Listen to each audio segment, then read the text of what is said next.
अंधश्रद्धेच्या अंधारातून विवेकाच्या प्रकाशाकडे 20 ऑगस्ट 2013 पुण्याच्या रस्त्यांवर सकाळीच्या शांततेला चिरत आलेल्या गोळ्यांच्या आवाजानं संपूर्ण महाराष्ट्र हादरला।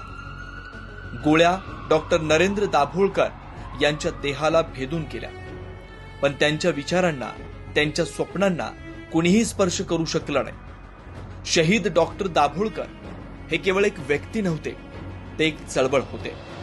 त्यांचं आयुष्य विज्ञान निष्ठता, तर्कशुद्धता आणि सामाजिक समानतेसाठी झगडण्यात केलं। त्यांनी समाजाला विचारायला शिकवलं, का, कशासाठी, कोणाच्या फायद्यासाठी।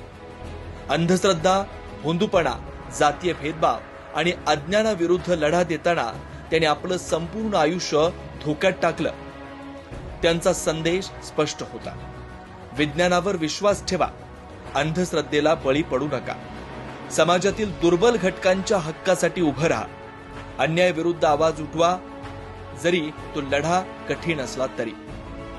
त्यांच्या बलिदान दिनी आपण फक्त त्यांच्या स्मृतींचा सन्मान करणार नाही, आपण त्यांच्या विचारांना आपल्या कृतीत उतरवण्याची शपथ घेऊ।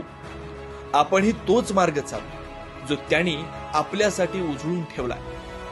शहीद डॉक्टर नरेंद्र दाभोळकर बलिदान दिनानिमित्त अभिवादन कार्यक्रम आणि स्मृती निर्धार दिनांक 20 ऑगस्ट 2025, वेळ सकाळी 7:30 ते 8:30, ठिकाण विठ्ठल रामजी शिंदे पूल, पुणे। पुणे जिल्ह्यातील सर्व कार्यकर्ते, विज्ञाननिष्ठ विचारांचे समर्थक आणि सामाजिक कार्यकर्त्यांनी आवर्जून उपस्थित राहावं, कारण शरीर मरेल पण विचार अमर राहतात। आज तोच विचार, तीच मशाल आणि तीच लढाई पुढे नेण्याची जबाबदारी आपली आहे।